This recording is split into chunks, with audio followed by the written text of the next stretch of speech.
This is your credible news source, and we are coming to you live from our studios in Kokomlemi on DSTV channel 421, GoTV channel 144, around the world at myjoyonline.com and on your digital TV, because we are free to air. The details now. The Central Region Police Command says it is committed to collaborating with JoyNews to deal with the insecurity situation in Kaswa. Many residents have expressed concern with what they see as the worsening security situation in the Central Region town. It follows the alleged murder of a 10-year-old boy by two teenagers for money rituals in Kaswa. JoyNews' reporter Maxwell Agbagba has for days been serializing issues about the insecurity situation in the community some residents claim is crime-prone. Here's a wrap of what we've brought you this week. This is the spot where 42-year-old Stephen was standing when he was accosted by two men on a motorbike. We understand from eyewitnesses that they asked for his money, and that was followed with a gunshot. They made away and bolted with the money.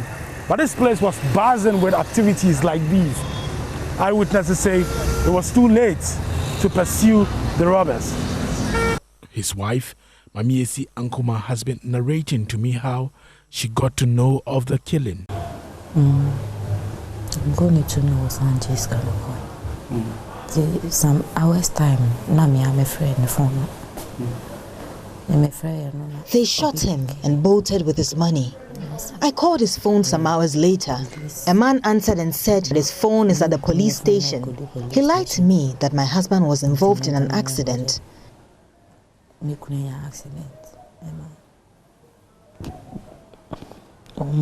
don't go hospital until the phone. Our only hope now is the police. They should help arrest the perpetrators.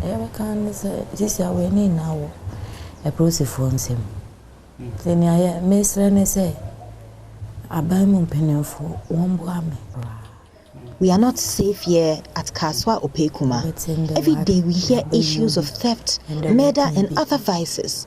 We are begging authorities to come to our aid because we are not safe here.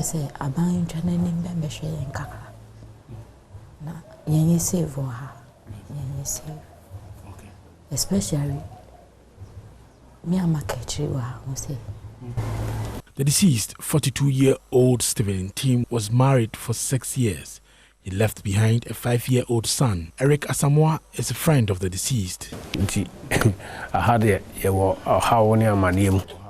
We feel very unsafe here. When you are sleeping at night, you are scared. When you send your child, you are scared.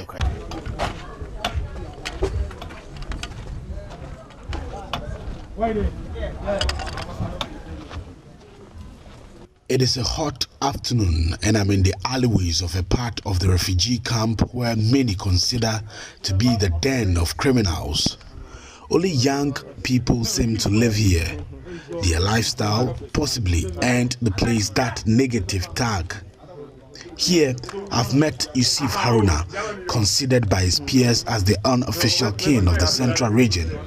He says he does not dispute the claim that some criminals use the camp as a hideout, but says there are some good people who live here. Even sometimes some people use to come and find people's here to go and rob. I was here where one boy came to me, said, oh, some woman come here, she says for guys. Well, I said, they bring the woman.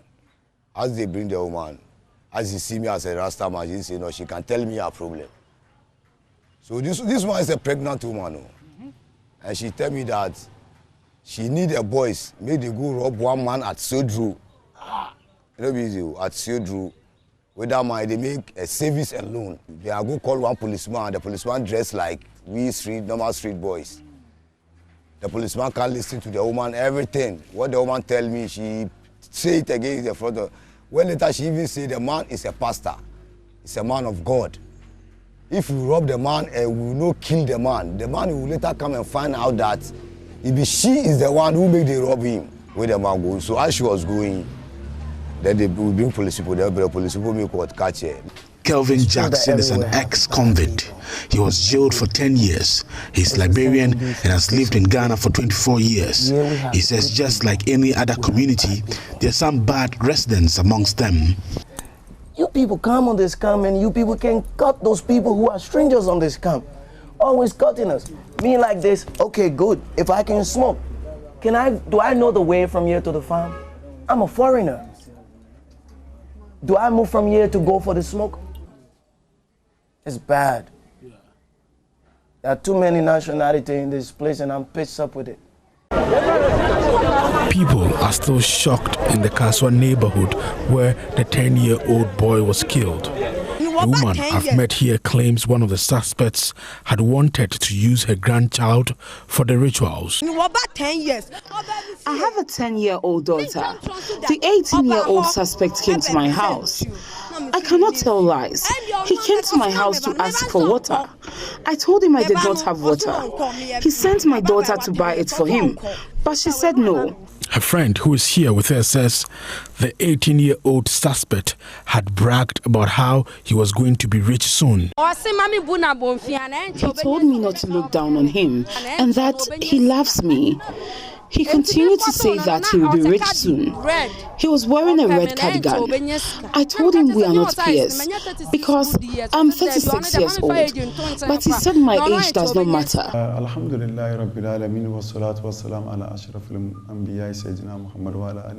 I'm now at the residence of a spiritualist, Sheikh Ibrahim Ya Latif, who lives very close to Kaswa. We sit on an animal skin with our legs crossed. He says his advice to his clients is purely from the Quran. Malam Ibrahim Ya Latif told me many young people contact him on how to get rich quick and also how to win the hearts of women. He says he encourages them to rather focus on their education. Among some of the Malam who teaches, I teach the Quran, the meaning of the Quran in Hausa language. Young boys at the age of schooling, let's say from 20 years downwards. Some of them, at least from 15, between the ages of 15 going to 20. Yes, we get them. They do call us. Some of them will even come. If they don't come because of our girls, they will come because of maybe we want money. But those kind of people, if they come, the first advice that I give them is that, do you go to school? If they say yes, I say, concentrate on your schooling. Things that people do to get rich. It's not an adventure for you small boys. I just sack them. Some of them will come because of our girls. I don't know where they get those ideas. Some of them because of the movies that they watch. You understand? And normally you see at the age from between 15 to 20 years, it's an age that young boys want to try everything that they see. Everything that they see, everything that they hear, they want to try it and see. So sometimes if those kind of boys, if they are coming and if you don't have experience in this work, you will end up putting yourself into trouble.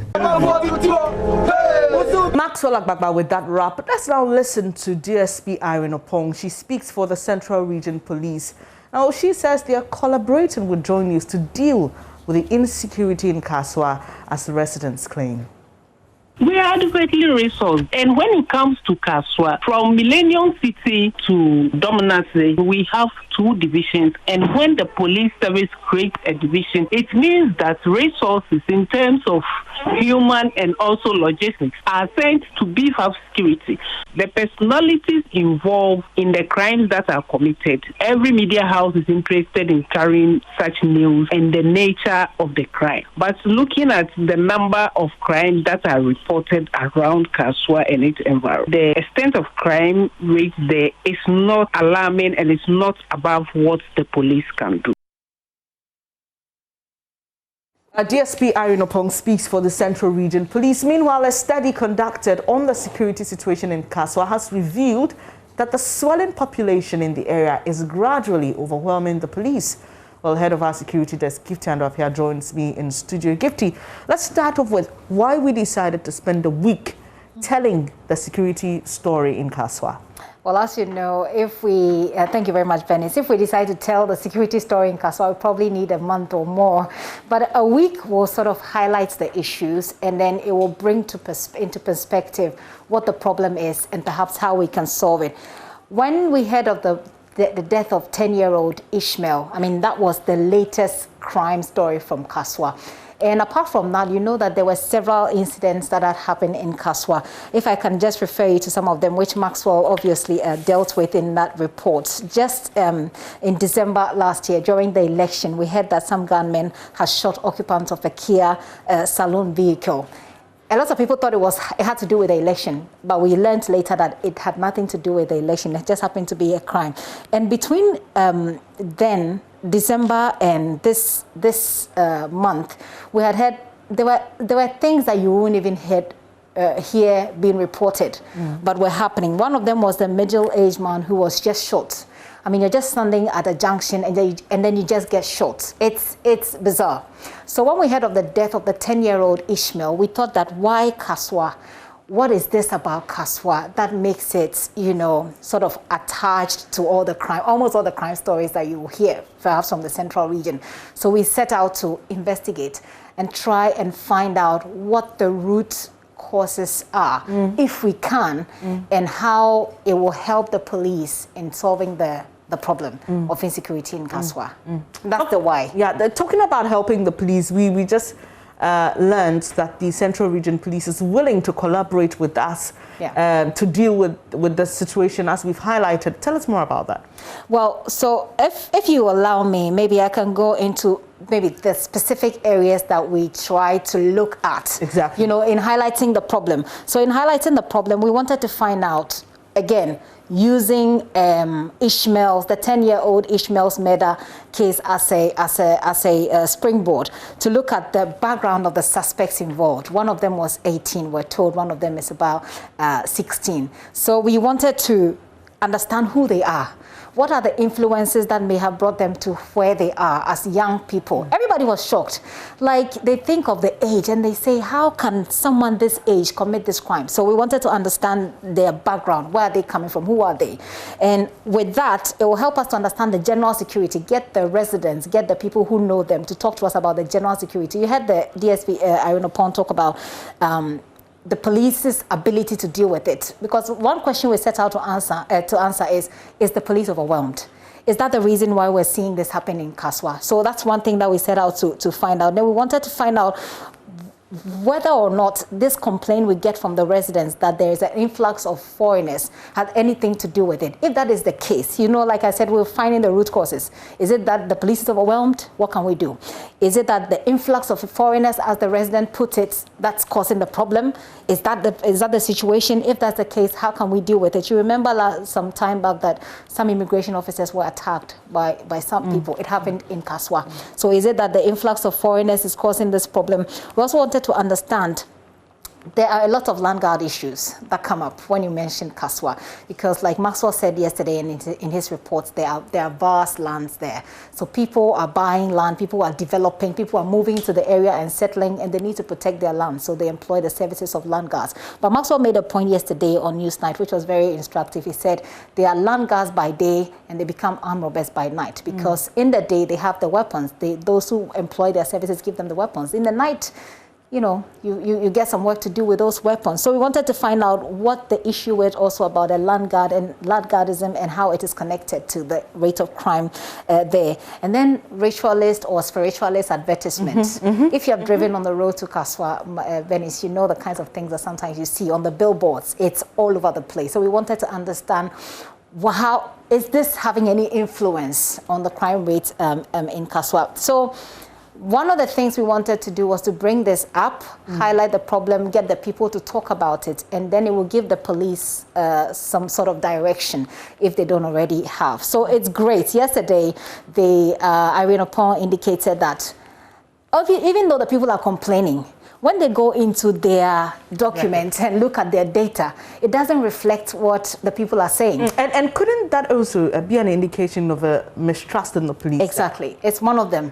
You can't say for sure until you have done a scientific research. But of course, if you are not, it's possible also that people want to settle the matter. People have issues and they decide to settle it, man to man, So it's possible that they might find the going to the police a bit cumbersome. Maybe it's too long a process. That's one. Another thing, they don't trust the system, so they don't believe that the police will do anything, even if they go out to report.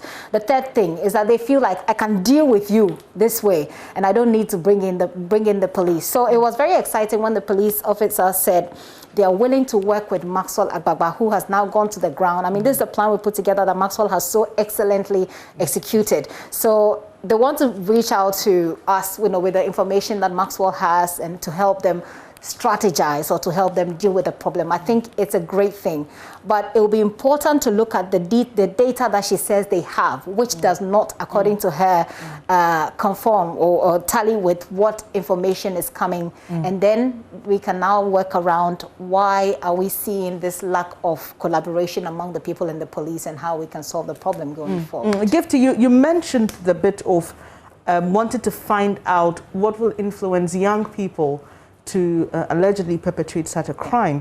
And as head of a security desk, I mean, you would admit that this goes beyond the police work. It's more it's social. There's a social aspect to it as well. So in your work and in your research as head of a security desk, how can that aspect also be dealt with?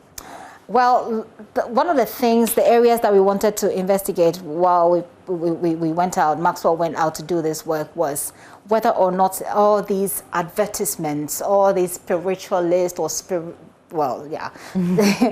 spiritualization of life solutions or problems to life solutions, and the advertisement has had any influence on the young people. It's not something that you can just easily get scientific answers based on just asking people, but that gives you an idea.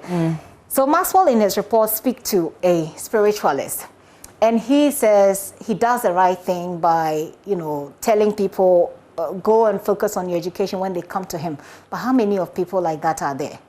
How many of such spiritualists are there? If I were to count the number of billboards or advertising one spiritual solution to or the other on the Kaswa stretch, we won't finish right now. So how many people are there like this? So the media has been blamed when this issue came up, that we have not been able to, if you like, not streamline, but like censor the space or sanitize the space. That there are so many people advertising on our media platforms, or advertising one thing or the other. I think that what you find is, whether you like it or not, young people are much more exposed. These things were there; they were existing.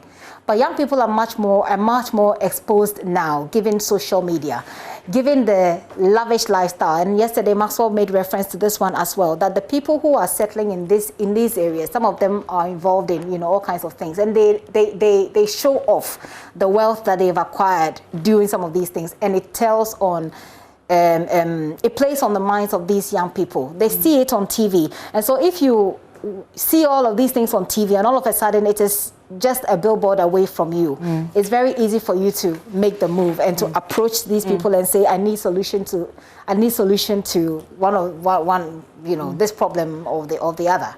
All right, and Gifty, just because you mentioned a bit about the media, let me just mention that government is holding a consultative meeting later this morning on the broadcasting bill in Ghana. And if you've been following the conversation, we heard from the NMC boss who suggested that this could help in determining what we put out there on the media. But let me speak to the man at the center of our coverage in Kaswa, Maxwell Agbagba. Hello, Maxwell. How are you doing? Tell us about the experience speaking to these people who some are actually scared to approach because of the notion that they are criminals.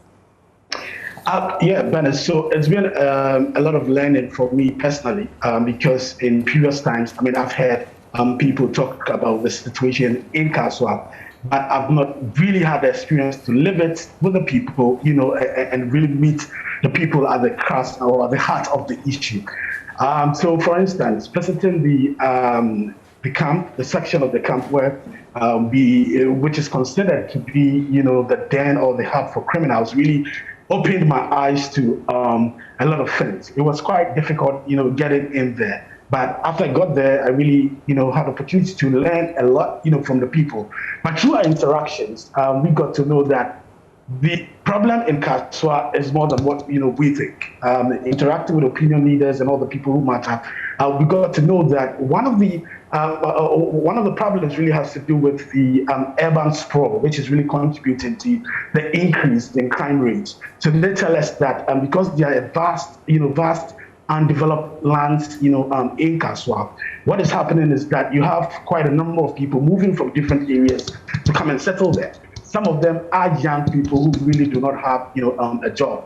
And because there are new buildings also springing up daily, so these people are sometimes employed by private developers as landguards, and they give them weapons, they give them things to work with. So these same weapons that they use during the day for landguard duties are used later in the evening for robbery, and this is what they use, in terrorizing the residents.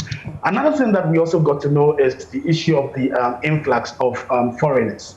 Well, when you go there, especially to the refugee camp, for instance, where I visited, now you know that the camp has actually lost its status as a refugee camp because the civil war in Liberia is not happening currently. So when you go there, what you find is that you find more Ghanaians living there now, more Ghanaians and people of different nationalities living there now. Now the camp itself is divided somehow into two. There's a portion where you find normal people going about their duties and all of that. But the place where I visited is the place which is considered as the hub for criminals, and it's the people I interacted with, you had them actually opened up to me that yes, indeed, they've had situations where people go and commit crimes, and then they come and then use the place as a hideout. But they claim that they've been reporting them to the police, and this is not the only case. They also say that there are situations where people actually come there to the camp to take advantage of the vulnerabilities of the young people there, because they know they're not employed and they do drugs like every day, so they come there to hire them to go and commit nefarious activities on their behalf. Another thing that we also got to know about the situation is how police officers there are actually overwhelmed with the work. In fact, I had some police officers opening up to me and telling me that they think the population of Kaswa now has outgrown the number of police officers that they have within that area. All right, and they think that the police has to be equipped with the necessary logistics to deal with the situation. All right, thank you, Maxwell. The conversation will continue in subsequent bulletins, especially on news today and on the Pulse when Gifty Andwapia takes over. Thank you so much, Gifty.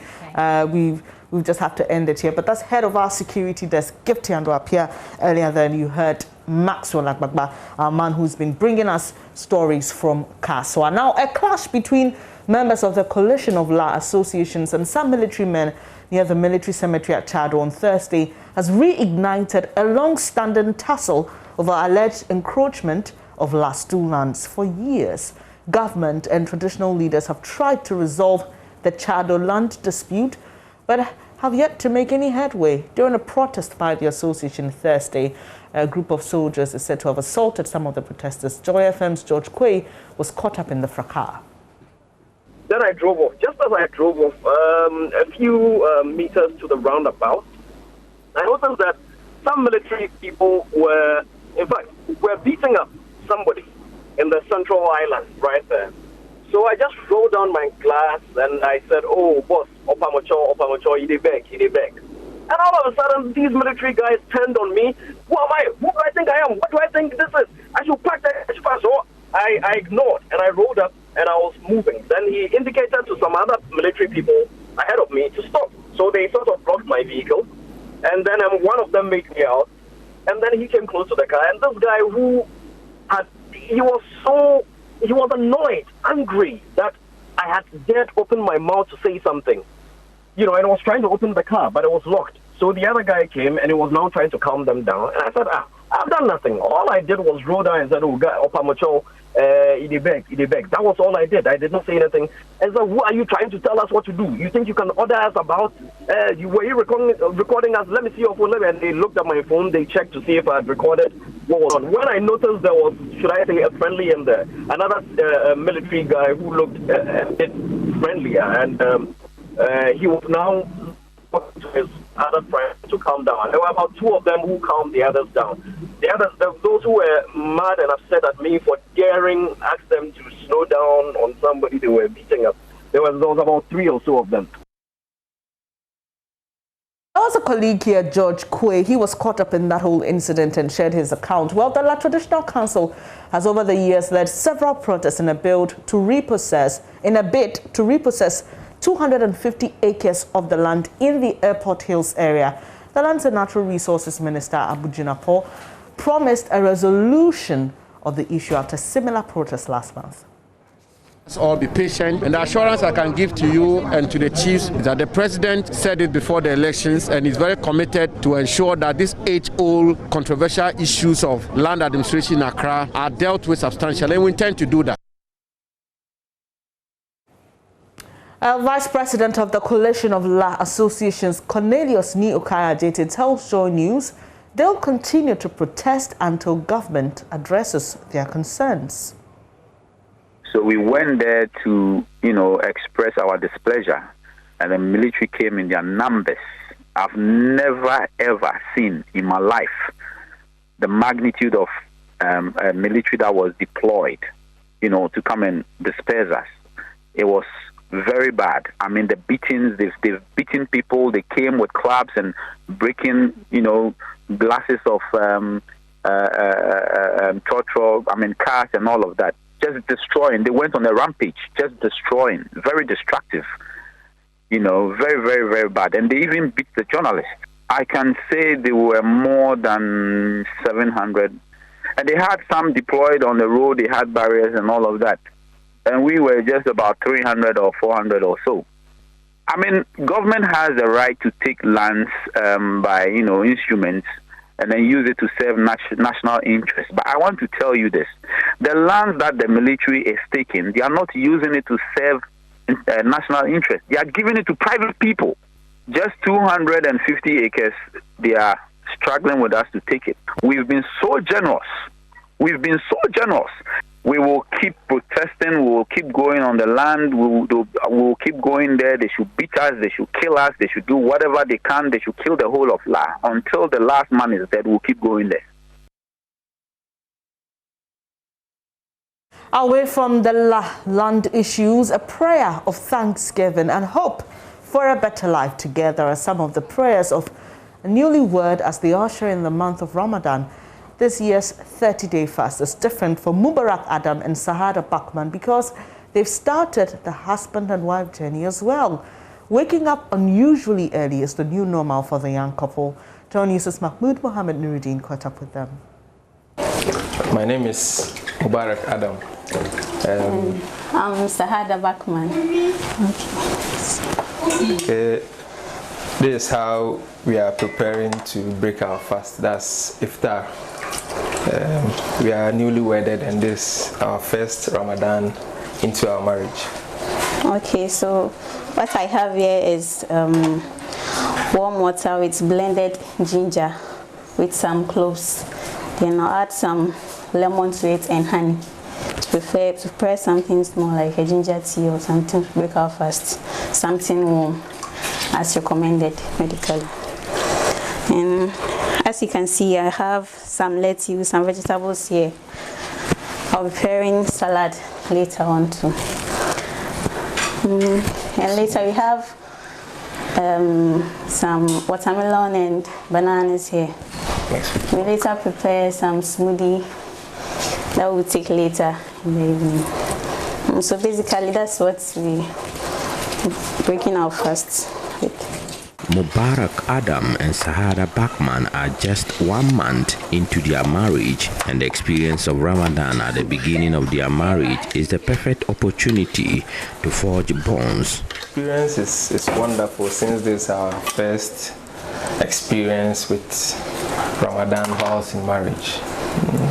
Previously, it doesn't go like this. You don't get the chance to be asked, what will you eat for iftar? You just go home, whatever you get, then you used to break your fast. But as you can see, this is something I asked for, and inshallah I'm being provided with it, so it's wonderful. Well, alhamdulillah, it has been cool, it has been okay by God's grace.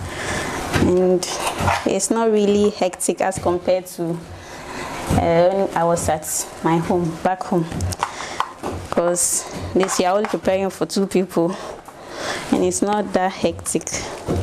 So alhamdulillah, it's been okay. Thank God. The affairs Ramadan is undoubtedly a rewarding experience for those who think Ramadan means no romance. What would be more romantic than waking up together for Sahur? Going on well. At first, when I was at my home, when I'm waking up at dawn, I'll be reluctant, or I'll feel reluctant or hesitant to wake up. But here, I know I have something to do. I have a responsibility. I have to put something on the table for my husband. I have to prepare something for my husband and I. So I wouldn't feel reluctant. I will have to wake up and find something for my husband to eat. And alhamdulillah, it's okay, it's good.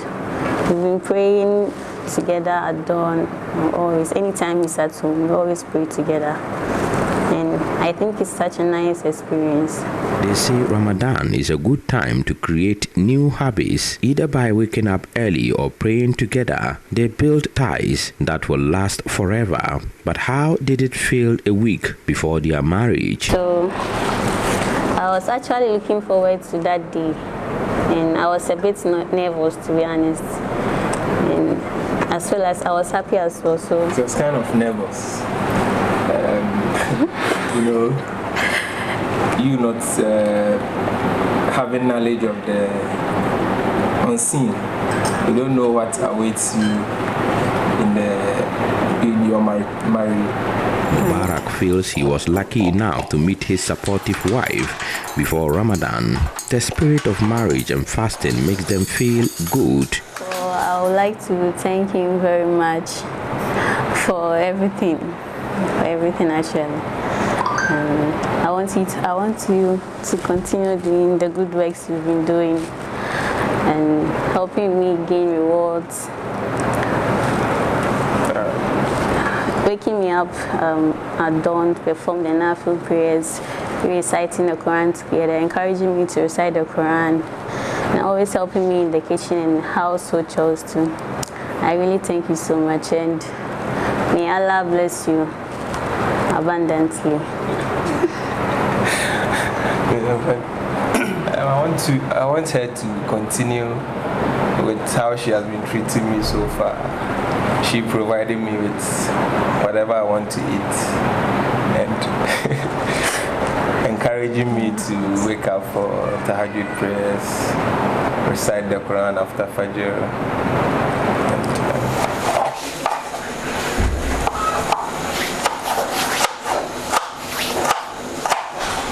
Marriage is a new chapter in life. Mubarak and Sahada believe every man and woman should pass this beautiful stage of marriage.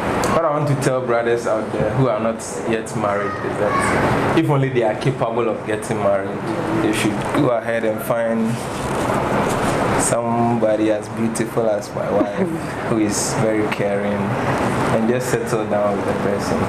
As we know, in Islam, we know that if you get married, you fulfill half of your deen. So I think they should get married if only they are capable of doing so.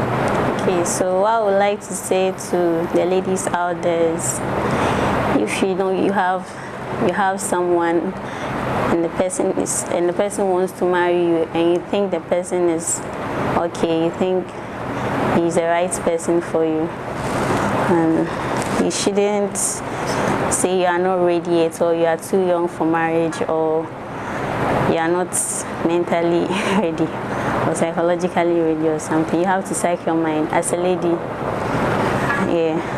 as a lady, you will definitely get married, and it's a good thing. Marriage is a good thing.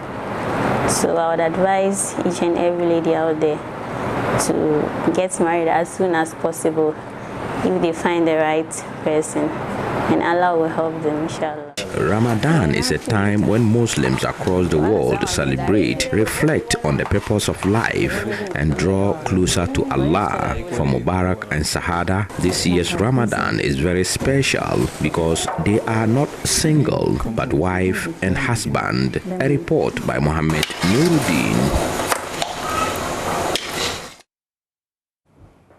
Ramadan Mubarak to all our Muslim friends, and I know there are a lot of you out there like this couple, but we wish you all the best. It's now time to do tech news, and Kobe Nkrumah is here. Kobe, there's some interesting news in the cryptocurrency world. Yep. Fill us in. So, when you say cryptocurrency, everybody thinks Bitcoin, I know. Ethereum, Bitcoin. But there's so many altcoins out there. When you say alts, alternative coins out there. And one such coin that has been of interest to a lot of people is Dogecoin. Now, Dogecoin actually started as an internet parody because the creator of Dogecoin just basically took Bitcoin's code, did Control F, Control F, and everywhere there was Bitcoin replaced with Dogecoin.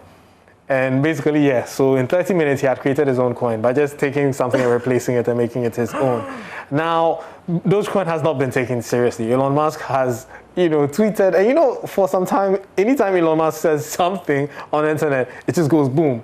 And he's just tweeted about Dogecoin a couple of times, and Dogecoin has surged more than 85% in the last 24 hours. So for those who bought Dogecoin some time ago, it has increased in value. It has surpassed 10 cents. So Dogecoin is now worth more than 10 cents for the first time.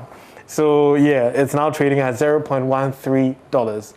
So if you have plenty Dogecoin and you bought it for very cheap, now you can make something of it. I think one day we need to have an extensive conversation about cryptocurrency and where we're going to in the world. But let's move on to some other issues. About a few weeks ago, we were told that some Facebook users had their data breached, and it was all over the place, including your telephone number, where you live, your date of birth, and other interesting details. Well, Facebook is saying that it will not notify you if you are one of those who was exposed in that online database. You know what I'm thinking about? All the possible lawsuits this could generate. Yeah, but is this the first time? No. Is it possible that they may be called again before Congress to come and testify and talk? Yes. But from where I'm standing, tech companies have gotten really huge that it's become so difficult to control them. And it's like, the regulatory bodies are being reactive because you can't tell where tech is moving next so that you're going to create laws for it. It just changes, and then you are now found having to create laws for the change. And so it's rather unfortunate that we haven't gotten there yet. But the same way GDPR came through for us, we hope that with time. Maybe what we should do is that we should get a law firm that's also a geek firm so that they could be or they could anticipate some of these things. Because I get the picture you're painting. We're always, it appears that the tech companies are always one step ahead of the law. Exactly, more like 5 steps. But this one, from Elon Musk's Neuralink, talking about monkeys playing Pong, using just their minds. Wow.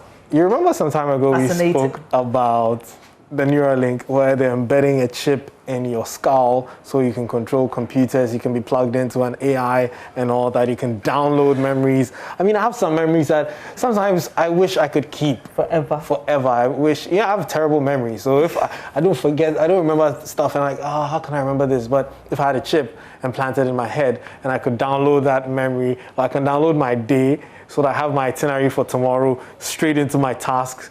Whoa, that'd be so cool, you want to turn yourself into a cyborg already? What's there to lose? It's a lot to gain.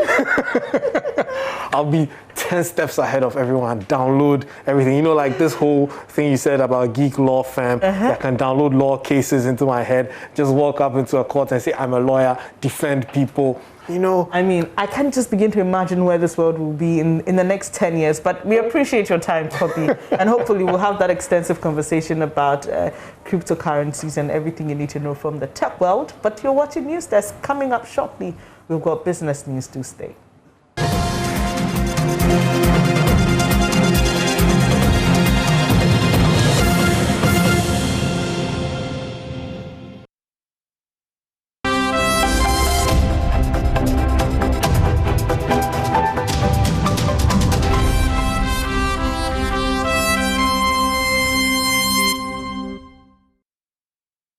Thank you for staying. Let's do some business news now. The Ghana Statistical Service will be announcing the full-year gross domestic product growth rate of the country for 2020 from the Central Region capital, Cape Coast, next week. This is also part of activities to mobilize support for the upcoming census. Government statistician Professor Kobina Enim believes the move will open up operations of the agency at the local level. Q4 GDP for 2020, and because of the census activities which requires that we do significant publicity, education and advocacy, we're taking the release to the Central Region and take advantage of that to mobilize support for both the census and also release the GDP, that is the annual GDP for 2020 and Q4 GDP for 2020. The census undertaking is a process, so we're going to precede the listing of structures with the training of our field officers, that is the 75,000 enumerators and supervisors from the 31st of May 2021 to the 9th of June 2021. We entreat all persons to be part of the process because census undertaking is a collective responsibility. We are identifying with two cardinal objectives, and these objectives are that we are associating with the Sustainable Development Goals. We don't want to leave anybody behind. That is why the census for the first time is doing a digital census where tablets will be used in collecting data.